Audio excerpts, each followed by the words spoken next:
आखरत की कोई मुताजी नहीं रही। क्या बात है। लेकिन मैं जो बात अर्ज़ करना चाहता हूँ वो ये है कि इन तस्बीहात को अल्लाह की रज़ा और उसकी खुशनुदी के लिए पढ़ें। महमूद जो है अयाज और महमूद की मिसाल कभी गौर फरमाएं तो वज़ारा ने कहा कि हजूर इस ग़ुलाम को आपने बड़ा मकाम दिया, तो हम नस्लन बादा नस्ल इस ख़ानदान की ग़ुलामी कर रहे हैं, तो इसका मकाम। तो उसने दरबार सजाया, उस दरबार में उसने बेशुमार इनामात रखे कि जिसको जो पसंद है उठा लो। किसी ने जायदाद उठाई, किसी ने घोड़ों के अस्तबल उठाए, किसी ने मालो दौलत उठाई। अयाज खड़े, हाँ भाई अयाज तूने कुछ नहीं उठा। वो बड़ा उसने सुल्तान के कंधे पर हाथ रख दिया। उसने कहा ये फ़र्क है और तुम में और इसमें।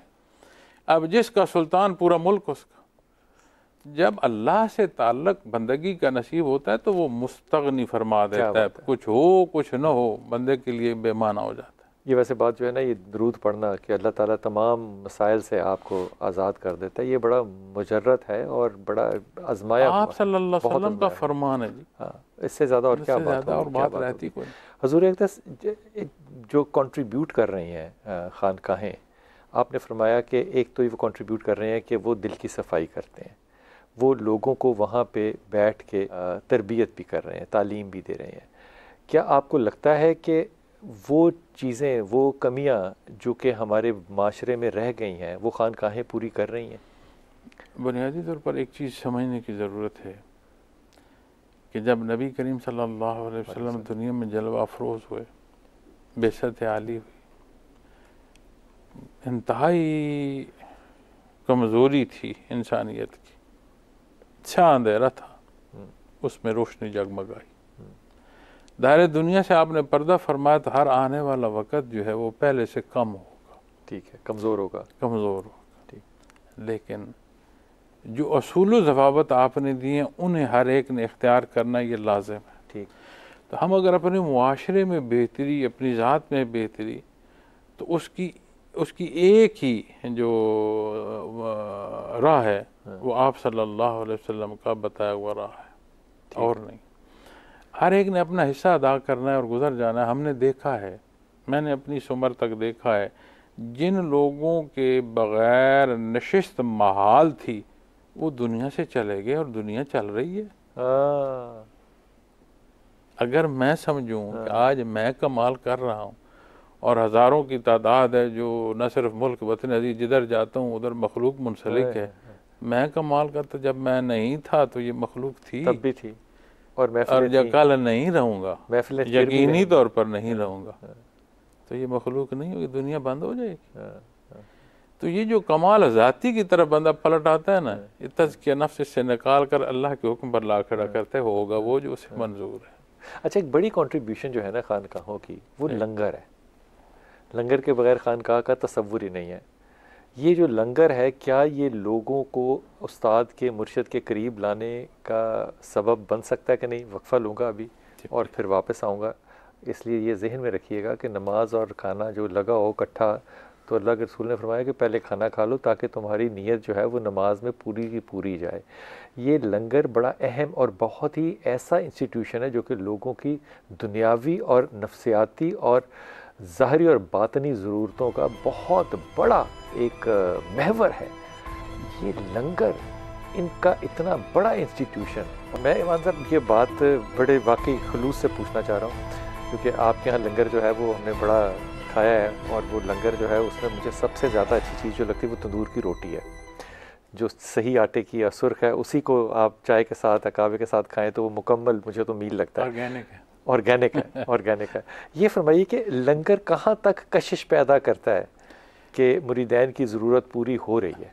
देखिए, बात यह है, कुरान करीम ने गरीब मस्कीन के लिए, मुसाफिर के लिए तरगीब दी है।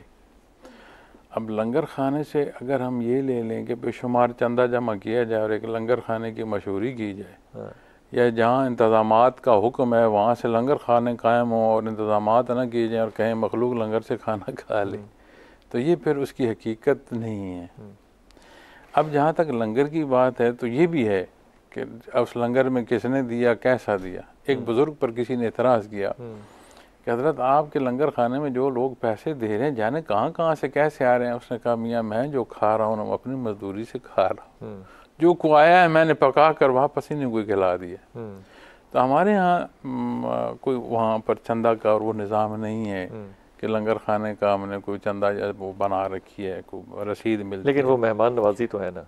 तो अब जो आया है जिसने अपना नसीब खाना है, हमारे रिस्क में जो उसका हिस्सा है उसने खाना है। ये बड़ा रंग है खानकाहों का कि तो लंगर लगे होते हैं, सजे होते हैं, लोग बैठे होते हैं, एक ताल्लुक और नाता बनता है। बुनियादी इंसानी ज़रूरत है जी। हाँ, कि उस खुराक उसकी बुनियादी ज़रूरत है। बिल्कुल बिल्कुल। तो उसमें आप मखलूक के लिए बेहतरी का कुछ सबब करते हैं। एक बहुत बड़ा जो फ़र्क देखने में आता है ना खानकाहों पे, मुरीदैन अगर लफ्ज़ इजाज़त दें तो इस्तेमाल कर लो, मुरीदैन का आप जो चाहें लाल भाई बोलते रहें, मैं उनका मजाज जो होता है वो आम तौर पे उन महफिलों के अलावा होता है जो कि मजहबी लोग होते हैं। मिसाल के तौर पे खानकाहों के लोगों का इख्तलाफ कम होता है, खानकाहों के लोगों का खड़े होने का अंदाज़ बड़ा आजिज़ाना होता है, गुफ्तगू बड़ी आजिज़ाना होती है, तकलीफ़ों का ज़िक्र कम होता है, अगर नहीं होता तो मैं नहीं कह सकता कम होता है, वसाइल अगर ना हो तो वो वसाइल लोग पैदा करने के लिए काम करते हैं।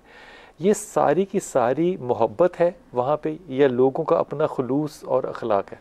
सवाल की इब्तदा से मैं एक आपके नुक्ते से अर्ज़ करूँगा जी।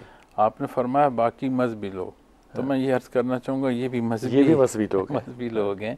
मजहब से बाहर तो कोई हक नहीं, बेशक चाहे आप उसे कोई नाम दे दें। आप अखलाक कहेंगे किसको, किस चीज़ का नाम अखलाक होगा?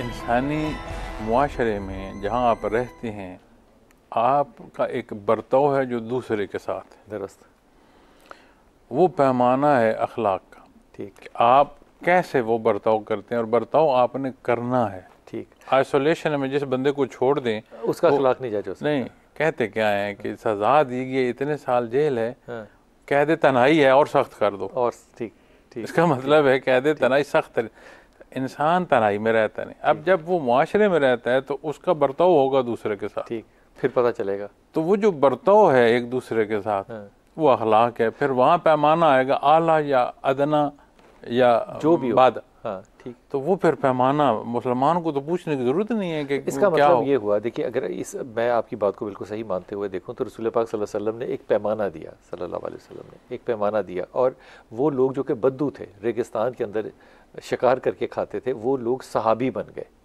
ये एक बहुत बड़ा नतीजा है जो कि निकला आपके किरदार की वजह से, तालीम की वजह से, तरबियत की वजह से। आपको नहीं लगता कि आज के उलमा का, आज के आपके जलवा अफरोज़ होने से, आपके जलवा अफरोज़ होने का क्या खूबसूरत बात की है। कोई कलाम ना भी फरमाए, हाँ, आपके हुजूर ईमान नसीब है वो दर्जा सहाबी हो गया।